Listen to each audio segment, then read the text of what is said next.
la mañana. La palabra, el verbo privatizar ha sido muy controversial en Venezuela. Polémica palabra, tabú prácticamente, motivo de polarización político-ideológica incluso.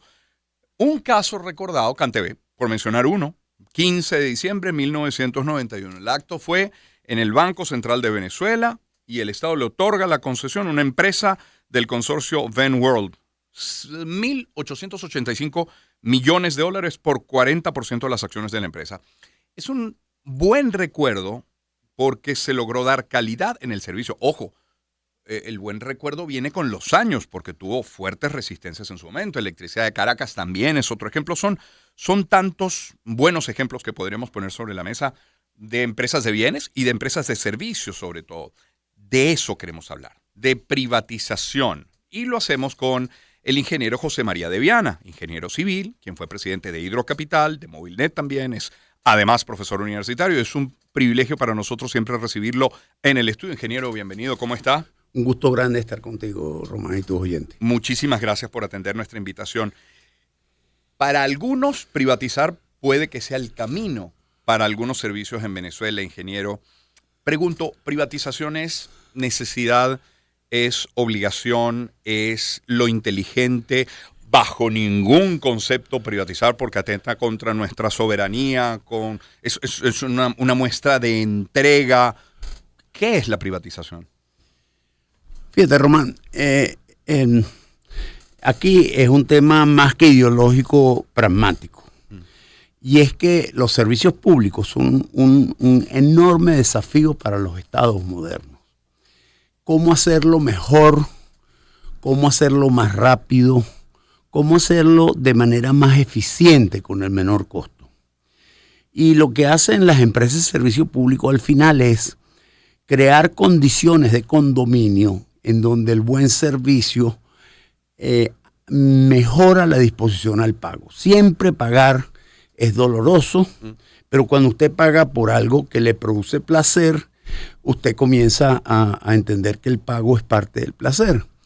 Lo que hacen las empresas privadas en el mundo es cosechar la disposición al pago a través de un buen servicio. Es decir, CanTV, al final de nuestros tiempos, en el año 2007, y después de 15 años de operación, logra que haya una excelente disposición de las personas a recibir un servicio. Y eso hace que termine siendo una empresa que facturaba más de 3.000 millones de dólares, que era contribución de los venezolanos. Ahí no había ningún aporte extranjero, sino que eran los que recibían el servicio, que lo pagaban, y eso hacía que la CanTV, que era una empresa además que al estar en la bolsa de Nueva York y tener miles de usuarios, miles de accionistas, era vigilada en sus mejores prácticas, hacía las cosas bien hechas. Eso mismo se ha repetido en América Latina, para no hablar de otras partes del mundo, en otros servicios. En telecomunicaciones es muy frecuente, es lo normal. Eso hace que los países vecinos están por delante de nosotros en calidad de servicio, en tecnología disponible, sencillamente porque en esos países las empresas lograron disposición al pago y entonces eso hace que cada vez usted pueda hacer más inversiones y hacer mejores cosas. En Venezuela, que habíamos avanzado en forma notable, vamos a recordar que la Electricidad de Caracas era una empresa con más de 100 años de experiencia, que siempre fue privada, y por lo tanto los caraqueños sabíamos lo que era calidad y estabilidad de servicio. En algún momento el gobierno decidió que esas empresas debían pasar a ser, en primer lugar, un monopolio. Monopolio es una cosa terrible porque había empresas regionales que eran diferentes, pero bueno, aquí se dijo vamos a volver a hacer un monopolio. Ese monopolio es además estatal. Bueno, comenzó a ocurrir que el servicio se deterioró progresivamente. Nosotros tenemos ya 15 años con una experiencia fallida en servicios públicos. En agua tenemos más tiempo, porque en agua, que siempre fue pública, había diferentes empresas, había algunas que funcionaban mejor.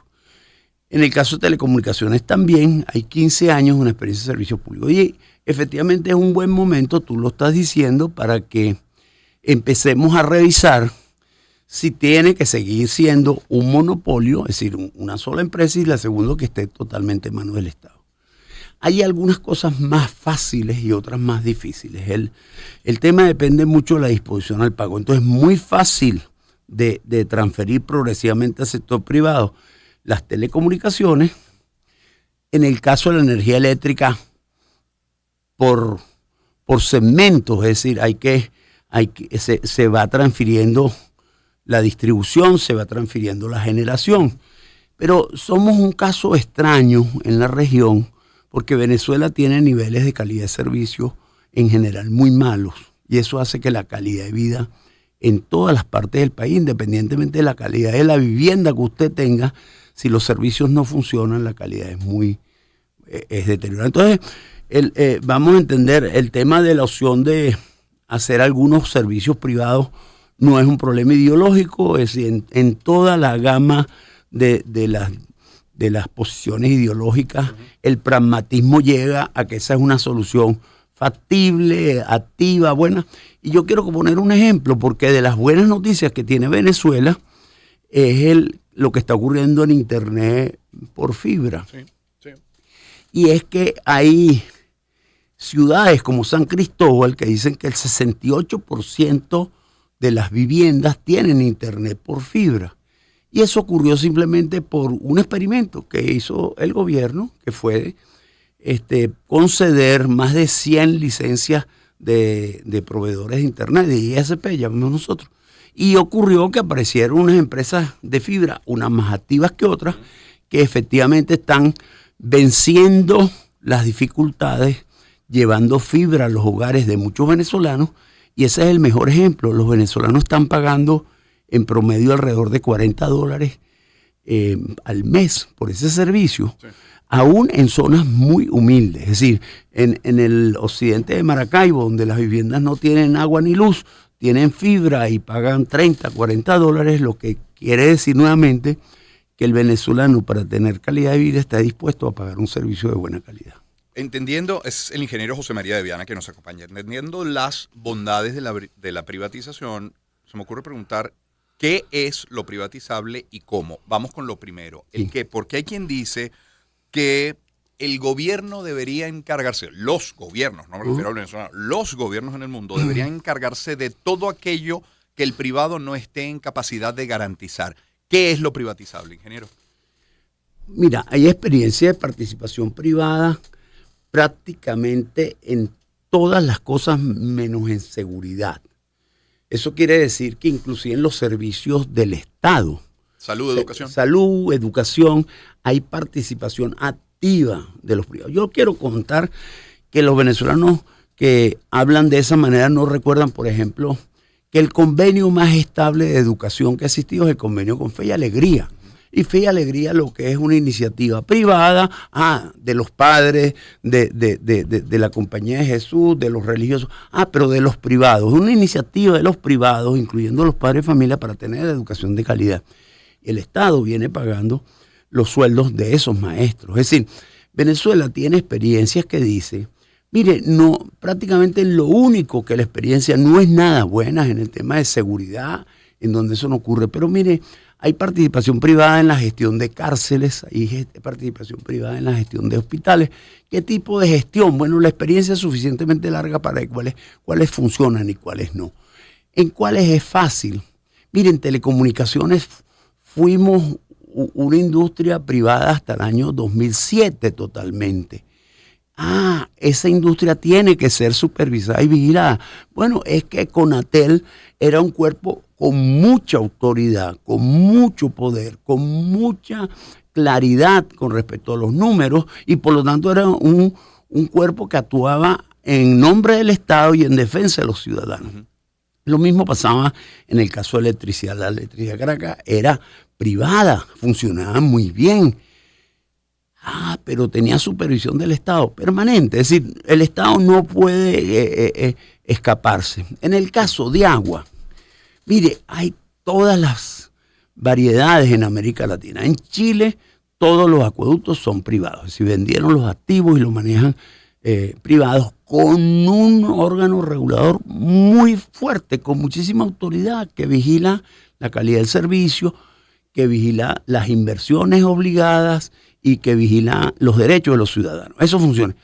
Pero mire, es que en Cúcuta, que está al lado de nosotros, se maneja con gestión privada, con un modelo distinto, con un contrato de operación. Hay una empresa privada, lo está haciendo. Entonces, cuando vamos allí, los muchachos que aprobaron el diplomado de agua, estuvieron allí un mes, 4 de ellos, y nos enseñan que al lado, tan cerca y tan lejos, es decir, al lado de nosotros, en una ciudad que era profundamente pobre, tiene sistemas de telemetría, tiene inteligencia artificial aplicada, tiene un servicio que es maravilloso. Han comenzado a tratar las aguas servidas en forma notable, tienen una calidad de vida distinta, porque mira, Román, el problema es que no se entiende que la calidad de vida de las personas depende primero de los servicios públicos. Y en el caso de la última encuesta del observatorio, que tiene 7.000 encuestas telefónicas, el primer servicio es el agua potable. Mire, si usted no le llega agua suficiente y limpia a su casa, el día se le dañó, pues entonces todos tienen molestia, la señora de la casa y los niños. Entonces, el tema de los servicios públicos es crítico porque es más fácil lograr calidad de vida, más rápido por esa vía, que la economía, que siempre va más lento. Y yo quiero decir que además hay que agregar otro asunto. Hay ciudades venezolanas que sufren pésimos servicios de agua potable. Y ahí en la encuesta del observatorio están. Miren, Maracaibo, Por la Mar y Pampatar, Ciudad Bolívar, sufren de una manera terrible. Punto Fijo. Hay ciudades que tienen meses que no reciben agua por tubería. Mire, usted puede hacer un efecto de demostración significativo cambiando eso. Y efectivamente, la opción de buscar un privado que le ayude, eso es muy útil. En caso de las ciudades caraqueñas, en aquellas por lo menos donde hay servicio de aseo urbano manejado por empresas privadas, la calidad del servicio es infinitamente mejor. Hay que entender que siempre que en servicios públicos estén las empresas privadas, tienen que tener un regulador. ¿Qué servicios no son tan sencillos? Mire, por ejemplo, el Metro de Caracas siempre fue una empresa pública y de las mejores del mundo, ¿no? Es decir, cuando el doctor González Lander y su equipo comenzaron, dijeron, vamos a hacer un metro que todo el mundo esté orgulloso de él. Y mire, los muchachos de ahora no lo saben, pero cuando teníamos un visitante de un lugar remoto, de Corea, de Suecia, de Finlandia, de Rusia, nosotros lo llevamos al metro y pasamos 1 hora en el metro porque era un verdadero sitio turístico donde todo funcionaba muy bien, que los caraqueños cambiamos nuestra conducta, hablábamos bajito, nos portábamos bien. Siempre fue una empresa pública, lo que quiere decir que el Estado también, el caso de Delca o el caso de PDVSA, fueron empresas prestigiosas, y tengo que decirlo, el caso de Hidrocapital también. Llegó a ser una empresa donde todos estábamos contentos. Entonces, efectivamente, es una posibilidad cierta de que algunos servicios mejoren notablemente con la inclusión del sector privado. Eso es así. Y eso es un tema pragmático. El tiempo le ha dicho a los ideólogos que ese problema no es un problema de ideas, ese es un problema de compromiso con la calidad de vida de los ciudadanos, y eso lleva a opciones que son pragmáticas y que se resuelven, ¿me entiende? Es decir, los privados nunca estarán solos en los servicios públicos, serán vigilados y controlados, pero dígame usted si una persona de un barrio pobre de Maracaibo que tiene 100 megas de servicio simétrico de fibra óptica que no le falla jamás, no ama a esa empresa que se llama Full Data, por ejemplo, la ama porque le cambió la vida. Pues mire, repita eso mismo en la energía eléctrica y repítalo también, sin duda alguna, con otras formas, porque normalmente la privatización completa no la hacemos en el servicio de agua potable. Claro, es el ingeniero José María de Viana que nos acompaña. ¿Eso, ingeniero, responde el qué? Vamos al cómo. ¿Cómo suelen darse, cómo debería darse en el caso venezolano algún proceso de privatización? Cómo elegir al inversionista correcto, pero cómo generar las condiciones en el país para que ese inversionista quiera traer su dinero e invertir en Venezuela. Sí. Bueno, lo importante es que para hacer las cosas bien hay que hacerlas sin prisa. Eso quiere decir que ha habido en la historia de Latinoamérica especialmente procesos de privatización fallidos que han sido terribles, cuyos efectos han sido desastrosos. El caso de Aguas de Cochabamba hay que revisarlo. Hubo violencia, esa violencia generó el gobierno de Evo Morales, en gran parte fue por aquello que se hizo mal en Cochabamba. Mire, los procesos, el Estado tiene que resolver cosas antes de entregar una empresa al sector privado. En algunos casos se puede hacer más pronto, en otros más lejos.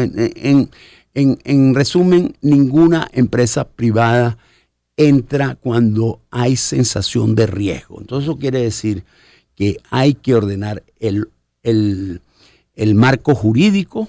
El marco jurídico nuestro dice que si usted quiere invertir en electricidad no puede, porque esa inversión es exclusivamente por razones de seguridad y no sé cuántas cosas pusieron, solamente es del Estado. Nadie va a invertir allá. Eso quiere decir que, por ejemplo, en el caso peruano que hemos revisado, pues tardaron entre 1 y 3 años en resolver el tema del marco jurídico, en crear condiciones, como tú bien dijiste, que no espanten al inversionista. No queremos que vengan capitales de riesgo, queremos que vengan capitales que entiendan que esto tiene equilibrio económico, porque repito, lo que hacen los privados no es más que generar condiciones para que la población pague un servicio. Entonces hay que resolver el tema del pliego tarifario, de la forma como se resuelven las tarifas. Si las tarifas las tiene que aprobar el gabinete, ningún privado va a venir. Entonces hay una serie de elementos que se hacen y luego se invita a los operadores que ya tienen experiencia en el asunto. Es decir, hay una buena documentación que dice que entre el momento que usted lo decide y lo hace, puede tardar entre 1 y 3 años resolviendo unos temas previos. Una vez que lo hace, el proceso es absolutamente transparente. Un proceso valioso es aquel en que participan los grandes operadores mundiales. Normalmente en ese proceso se pone como condición la participación del capital nacional también, para que acompañe a los privados de otras partes del mundo, y ese proceso finalmente termina en un proceso abierto, como tú bien recuerdas, año 91, el de CanTV, en donde tuvimos una importante presencia de grupos internacionales interesados, y hay un proceso con 2 sobres, pues, y finalmente hay una oferta técnica que hay que revisar primero, a ver si ese grupo está ofreciendo la cosa, es parte del contrato, y después tenemos un sobre económico que solamente lo abrimos en el caso de empresas que estén de acuerdo. Pero ¿eso qué logra hacer? Miren, en el caso de Perú, por ejemplo, no todas las empresas están bajo el dominio privado. Por ejemplo, se mantiene el complejo hidroeléctrico del Mantaro, que era un complejo hidroeléctrico muy importante para los peruanos. Lo continúa manejando una empresa pública, pero esa empresa pública compite, Román, entra en las reglas de los privados. Ahora, tienen más de 54 empresas, algunas grandes y otras más pequeñas, manejando el servicio eléctrico.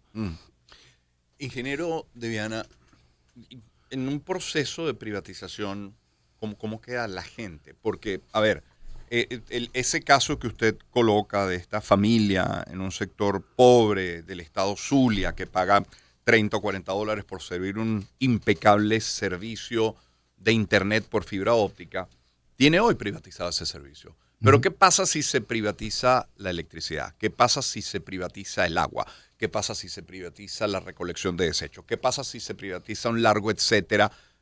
Esa cartera de esa familia pobre no es profunda, no es extensa, no es larga, tiene serias limitaciones. ¿Cómo hace la gente en el interín en un proceso de privatización?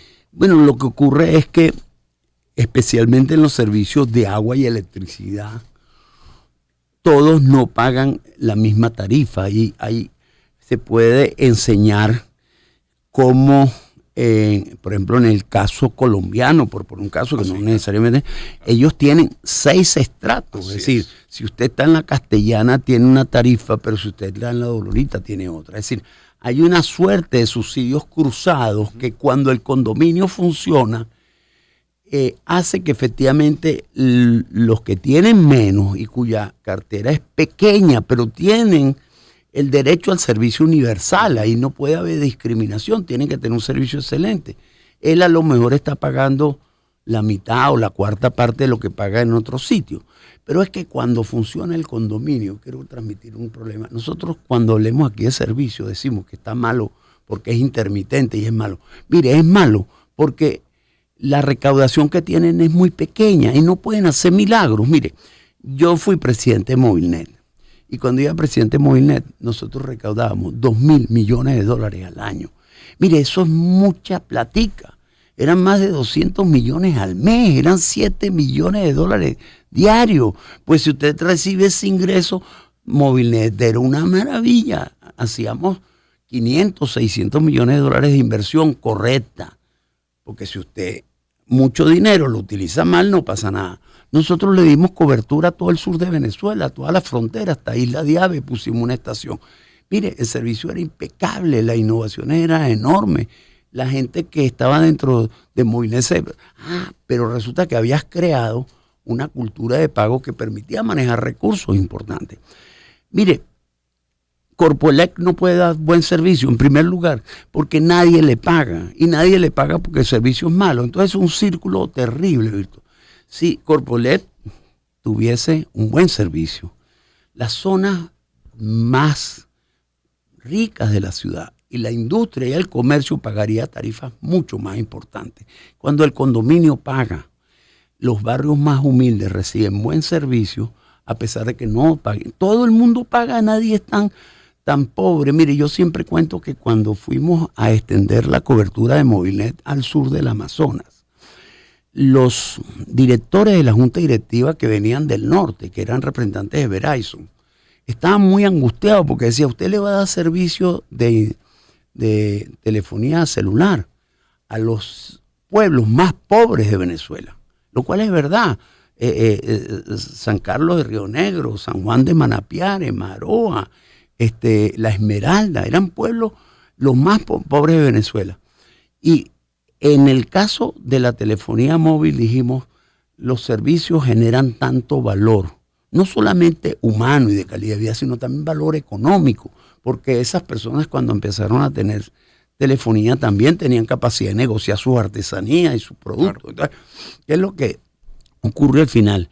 Que cuando usted pone a funcionar el condominio protege a los más débiles. Entonces usted puede tener agua excelente, así viva en la parte más alta de Carapita, en el barrio Santana, porque resulta que el condominio está funcionando. En el tiempo nuestro de Hidrocapital llegamos en algún momento a facturar $300 millones.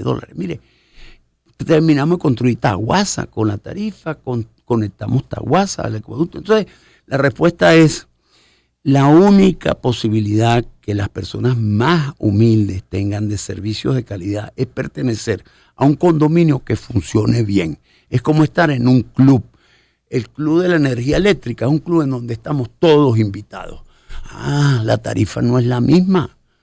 Todo el mundo paga. Yo le quiero decir que en el caso de la electricidad de Caracas, uno de sus indicadores más notables era lo que llamamos las pérdidas negras, es decir, la parte de la energía que no podían cobrar.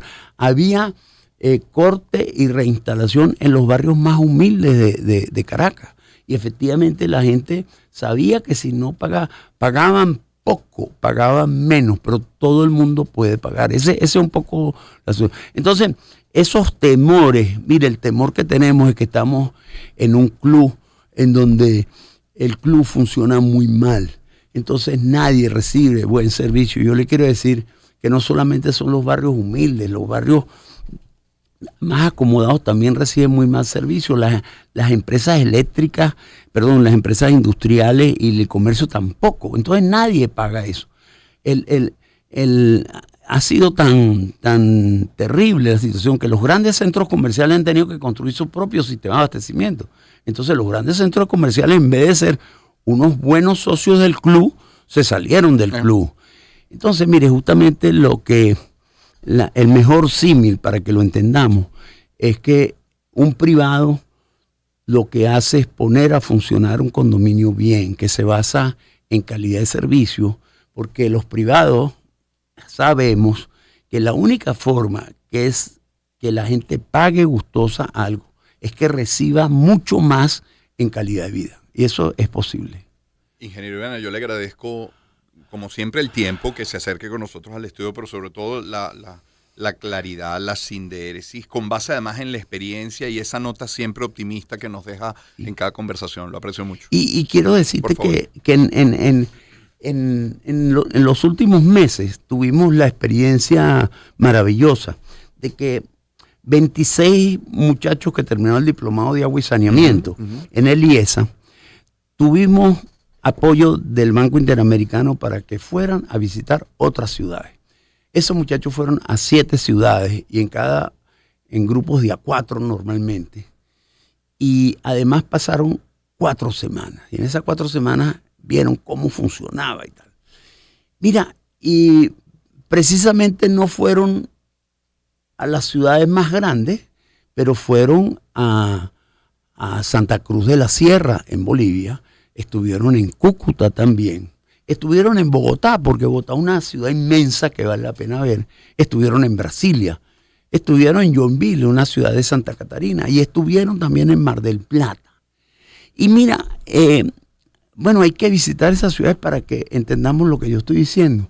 Nos da mucha pena como país ver que ciudades que hace 20 años tenían mucha pobreza y un nivel de retraso tecnológico importante, ahora son para nosotros un ejemplo de cuánto se puede hacer haciendo las cosas bien.